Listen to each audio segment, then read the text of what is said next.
following presentation is for educational purposes only. All of the symbols, trading ideas, and live trading are for demonstrational purposes and are not recommendations or trading advice. Past performance may not be indicative of future results. All of the information and opinions expressed by third-party guests are their own and are not necessarily those of NinjaTrader LLC. Trading futures involve substantial risk and may not be suitable for everyone, and trading futures can result in losses greater than the initial required margin. Traders should only trade futures with risk capital. Risk capital is money that you can afford to lose without jeopardizing your financial security or current lifestyle. You can find additional disclosure information on the NinjaTrader website.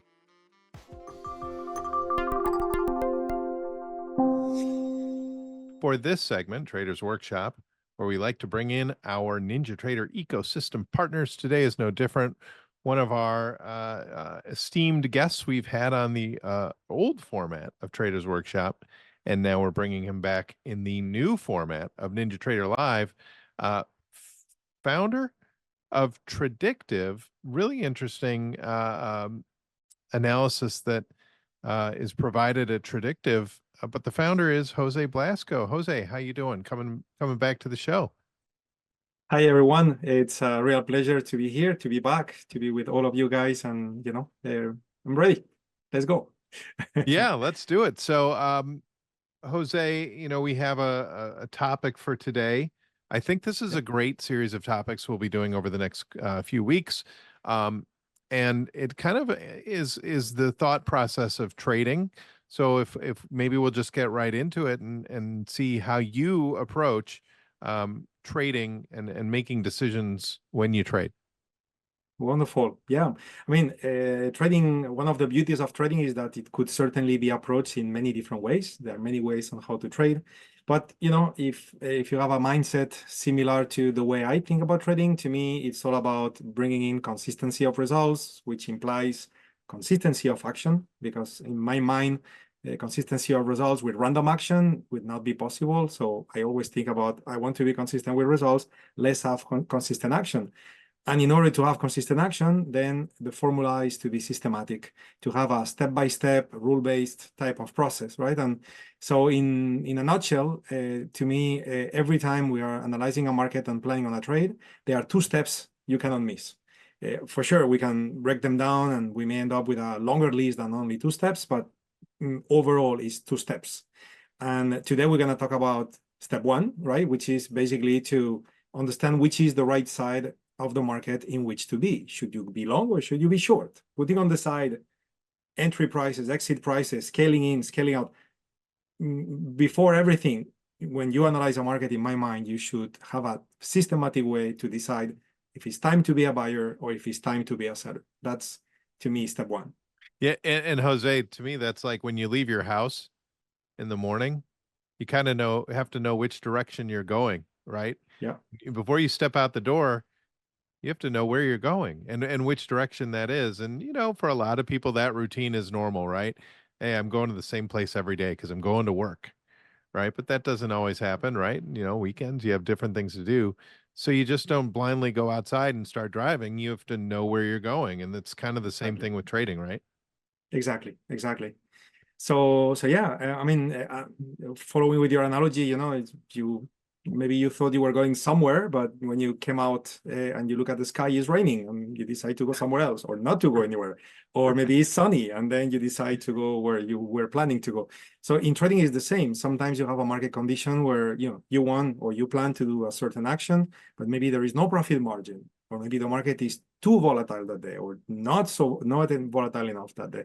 So there are a series of considerations in that step one, which basically leads you to understand, okay, time to be a buyer, time to be a seller, or no time to trade, which is also an important consideration, because it's not like we're going to be trading every minute. In a perfect world, that would be the case, because the more active we are, potentially the more performance we're going to collect. But at the same time, quality and quantity, or another way to think about quality is probability. So quality and quantity, they may not come together. The high quality opportunities, typically they happen from time to time, where low quality opportunities, those happen all the time. So we need to be able to filter out what's good and what's not good enough. I like the way you phrase that. Quality as a way to measure or using probability as a way to measure quality, really, right? it's finding an opportunity that is highly probabilistic is certainly, what we should strive for when we're looking at the trading day. And I've never really kind of put those two ideas together as a quality trade, but that's exactly what you're doing when you're looking for trades. You want to find the best fit, and is it supported by evidence? Correct, correct. I mean, our challenge as traders really is to predict the future, which cannot be predicted with guarantees. So in the end, it's all about stacking probabilities in your favor, and then in parallel, having a good risk management approach.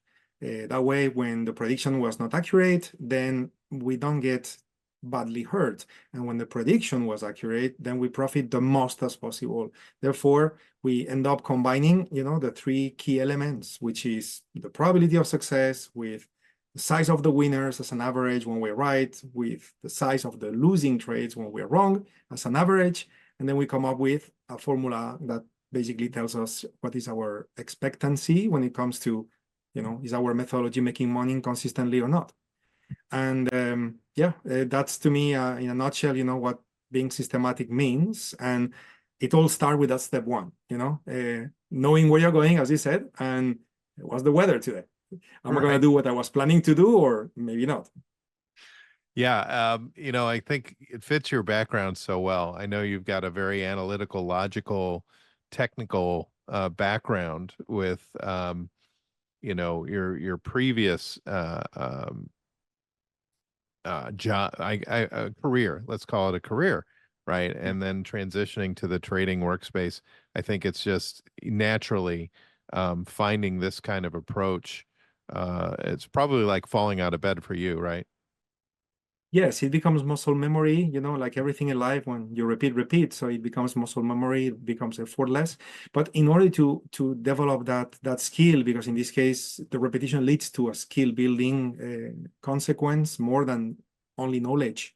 You can get knowledge from a book, but if you don't repeat, you don't build a skill. So, right.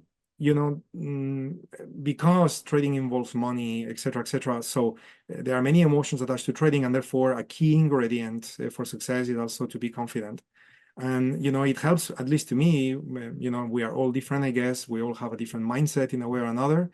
But to me, it helps a lot to find analogies of things that you have full control of it in life, such as you go out from the home and you look at the sky and the weather. So right. Those kind of things, they kind of translate, if you wish, market language into something that is close to you, that and you feel confident about that. That leads to more decisions in trading, and and therefore you have a better result, because you are less hesitant. When it's time to go, you go. When it's time to stay, you stay. So what is your process, Jose, when just this first portion of your, let's say, trading decision, that process, how do you go about determining what your bias is? Yeah, correct. So in this case, I have a screen here with multiple charts. Maybe what I'll do to answer that question precisely is to go for a simpler workspace with one chart only. And then maybe I come back to a more, let's call it complex or complete set of charts.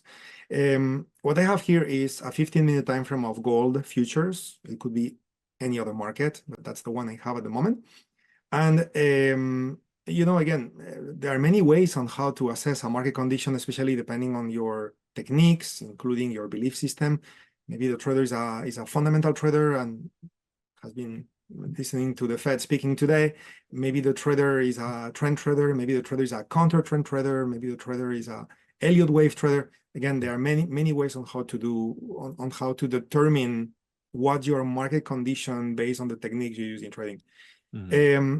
Now, the problem is that many of the techniques that an average trader will learn from books, for example, imply a manual type of analysis. For example, here we can see this chart. So we have lower highs, we have lower lows, but then here we also have a higher low, right? So some traders may determine this as a downtrend. Some traders may determine it's beginning to go up. Some traders may say it's sideways. So now we're coming in with some subjectivity, which is the opposite of being systematic. So in my mind, also being a technologist and being part of the NinjaTrader ecosystem, so we've developed this tool that we can see here in the bottom part, which is called AutoClimate. And again, going back to the analogy, with weather I was using before. So what this is doing is looking at price action and giving you indications in the bottom part of the screen. There are two types of indications: the figures on the right, which I will explain in a moment. But before we get into those figures, we have either the blue or the red dots that we can see in the bottom. So basically, a red dot we just got now means that we are in a down market, and therefore selling carries with it a statistical advantage based on, again, in this case, is my methodology. There's what I do. Another trader may address the market condition differently. And again, we are both predicting the future. So, one is going to be right, one is going to be wrong. But again, my approach would be to run autoclimate and just be, like not even think about it. If it's red, I want to be a seller. If it's blue, I want to be a buyer. Now, with that in mind, there is a bit more to it, right? Because it's nice that I'm being so simplistic at the moment, but sometimes too much simplicity leads to something a bit incomplete. So let's complete the conversation. Sure. Notice that there are times where the dots are thin, and notice that there are times where the dots are thick. So the interpretation of the thickness of those dots has to do with, not only the market condition, but is it time to act or not? So for example, if we are in a situation where we got red dots, but they're thin, the intention behind this would be that you have a little bit of a market direction, but you don't have an impulsive environment. Okay. If you don't have an impulsive environment, then there is less evidence that this is a trending market. And therefore, again, I'm just sharing my way on how to trade,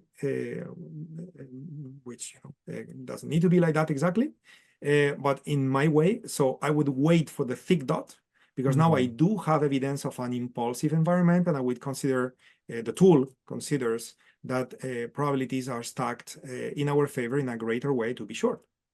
So right now, we just got a red dot changed from blue to red, and it's thick. So in other words, right now, if I was to plan a trade on gold futures, which we can do if we have time, I would be planning on shorting.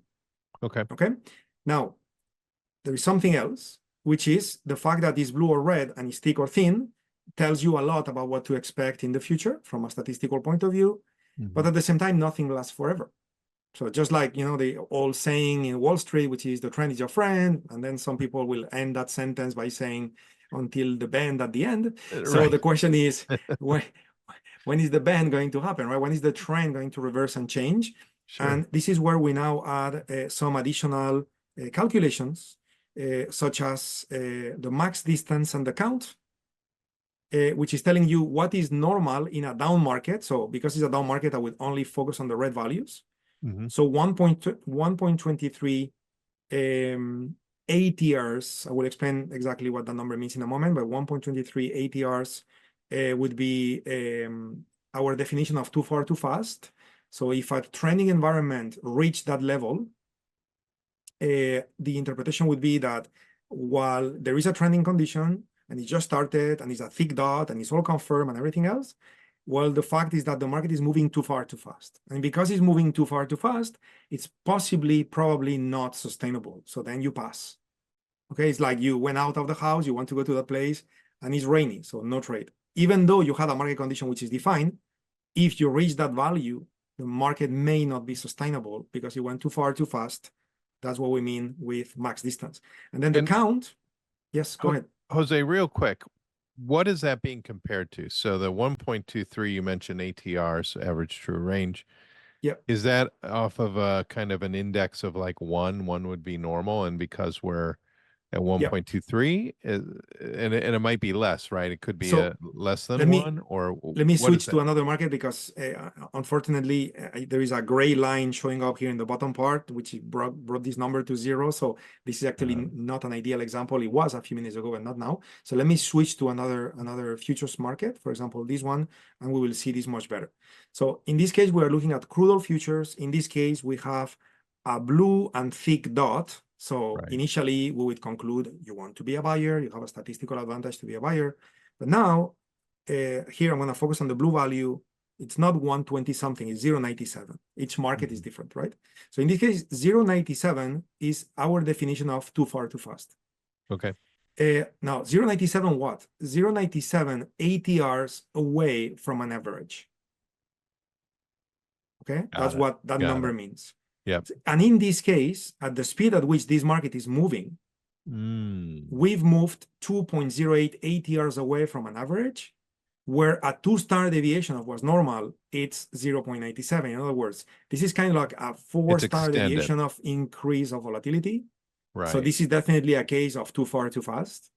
Yep. And while it may keep going, because we've seen crazy things become crazier, probabilistically speaking, it's more likely going to reverse, and probably in an aggressive fashion to the other direction, because it's very much overextended. It's like stretching a rubber band, right?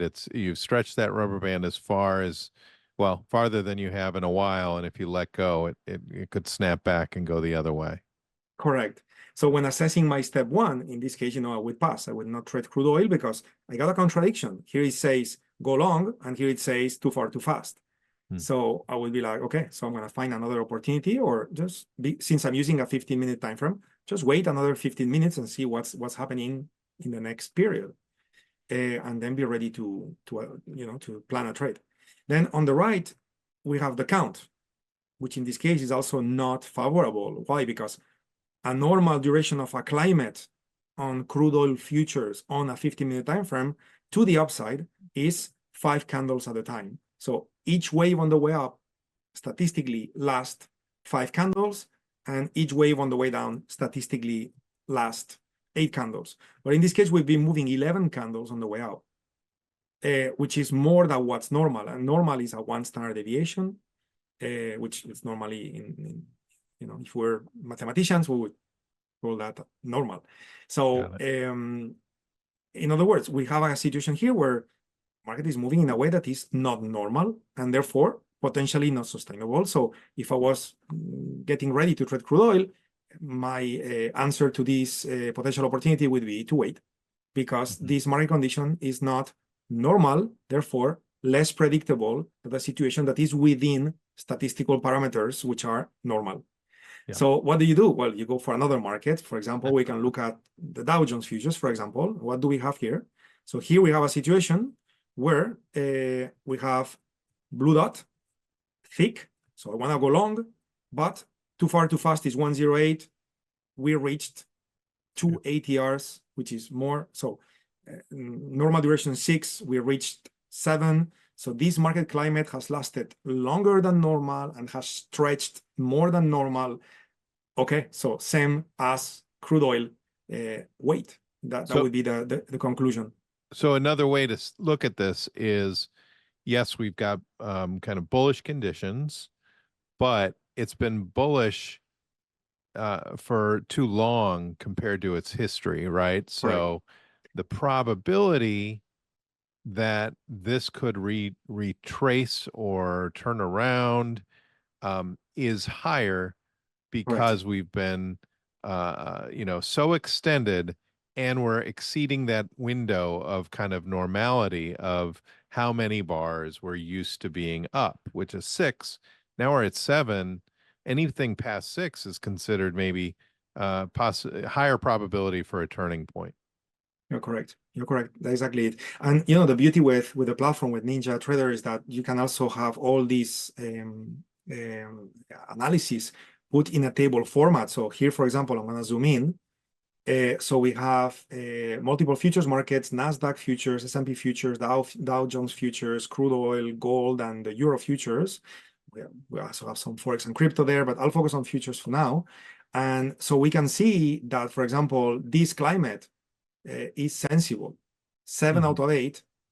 Okay, so if I was to look at the S&P, right? So the S&P is going to give us a situation where we are confirmed. Okay, we are confirmed. 7 is less than 8, so the duration of the climate is less than what's normal. So we are still, we are not the last guy buying at the peak of an uptrend. We are still in a condition that makes sense. But unfortunately, it went too far too fast, because 172 is more than 156. Right. So in that case, it's not an ideal situation. So we also have the Euro futures here, which is also sensible. So let's see what's happening with with the Euro futures? Well, the Euro futures, we do have an opportunity here because we got a yes here. We got thick and red, so we want to be sellers, ready to plan on a short. Too far too fast is 0.95, but the most we reached is 0.55, which is less. So this market never overstretched. So it's in a consistent window, sustainable window, sorry about that. And then the normal duration on the way down is 4 candles at a time, where we've been so far 3 candles in that climate. So we could pick on a trade and be at least 15 minutes experimenting the price moving in our favor. That would be 15 minutes or more, because it's whatever is left until 3 more minutes until 11:30 plus another 15 minutes. So, we could experience a valid opportunity. So if I had that, that's my step 1. I mean, we will go over more details in future sessions, because of course it's, we need time to go through details. But basically now, if I move to my other windows, so now, so here we got UFOs, which stands for unfilled orders, right? So we got unfilled orders to sell. So now I could wait for the euro to come into my red UFO, get short here with a stop above. And the expectation is, okay, we got sell unfilled orders at 107.705. And the climate is down and is not exhausted. So the expectation will be that from there, those sell unfilled orders will be quite powerful, and we may experience the market go down. And you may want to take profits when you get to the green UFO. And that could be your trade. Just to be a bit more visual, if we were to document this, so we got 6E. So if we get short, okay, and this is just to document, okay? So this is, of course, this is not financial advice. It's just documenting a trade, so it's well understood. So 107.705, that could be an entry to go short. A stop would be located at 1.07725. We can be a bit more generous. Maybe we'll go over 3.0 just to give a little bit of extra breathing space. And then your target could be 1.07650, right? So in other words, you are risking, let's call it, running up 4 ticks in exchange to make 8, 65 to 73. So that's a 2-to-1. There are better traders than that. There are worse traders than that. There are worse trades than that as well. But if that fits your trading plan, so that's an easy one to identify. You identify the climate. That's the step 1. You have a statistical advantage by being a seller. So then you just need to define your entries and your exits. In my case, I'm a UFO trader, so I use UFOs. It could be Fibonacci's. It could be support and resistance lines. It could be, a pierce of a Bollinger Band. You name it. As we said, there are many ways on how to trade, including many ways on how to do step 1. But again, the reason why I like it is the way I do it is because, I just don't need to add thinking to the process, and therefore there are no human emotions as part of it. I just need to interpret the information that is given to me on the screen, which has only one possible interpretation. Right. And I really like the way your climate indicator, auto climate indicator, helps you determine, is there something left in this trend? If you see a trend with that, that game kind of, I call it game on, right? You've got an indicator that says game on, the big circles below, red or blue, and then it's, that's just part of it. That draws your attention. And is there an indication that this is still a trend that is in play, or is it overextended, could reverse? I think we should mention that it doesn't always follow through, right? You could have something left.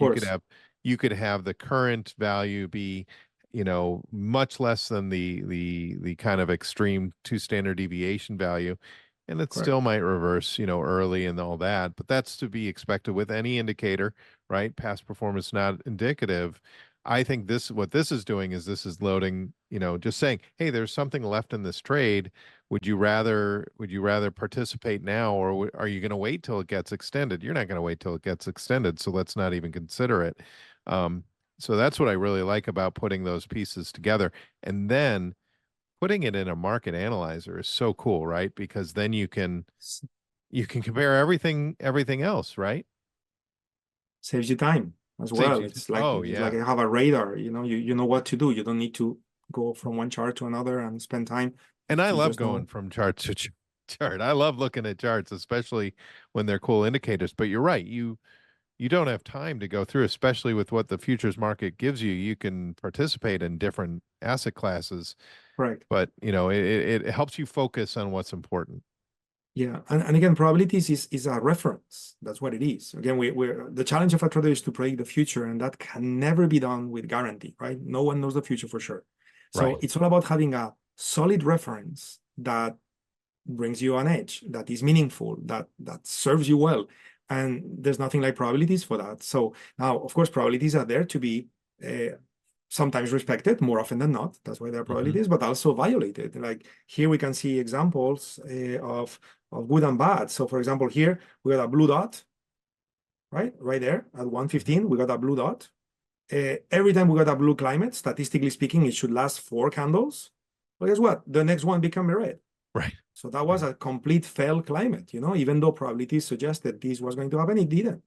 Or this example, you got a blue dot, you were expecting 4 candles as a duration, and look at the amazing move that took place here. How many blue dots we got? 1, 2, 3, 4, 5, I don't know, 10, 12. So way more than normal.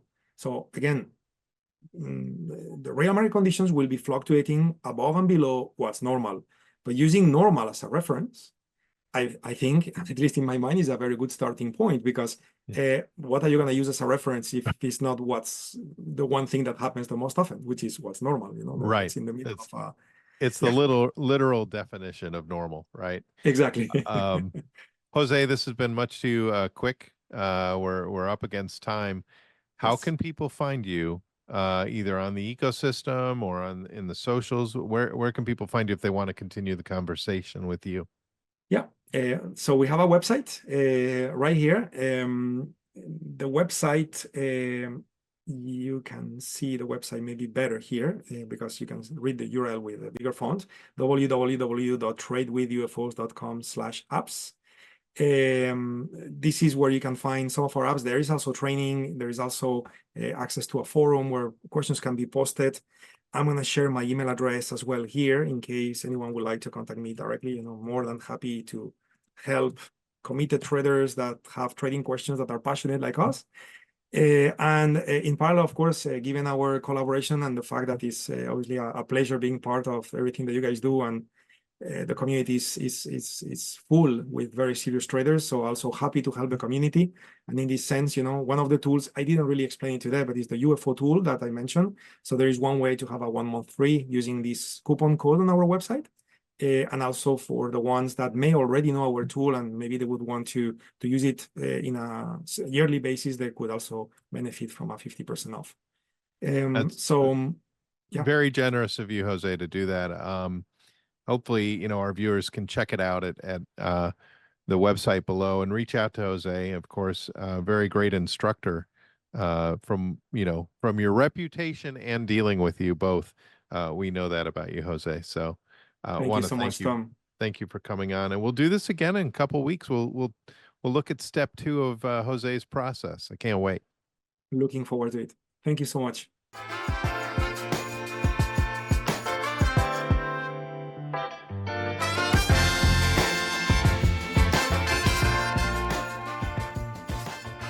All of the symbols, trading ideas, and live trading are for demonstrational purposes and are not recommendations or trading advice. Past performance may not be indicative of future results. All of the information and opinions expressed by third-party guests are their own and are not necessarily those of NinjaTrader LLC. Trading futures involve substantial risk and may not be suitable for everyone, and trading futures can result in losses greater than the initial required margin. Traders should only trade futures with risk capital. Risk capital is money that you can afford to lose without jeopardizing your financial security or current lifestyle. You can find additional disclosure information on the NinjaTrader website.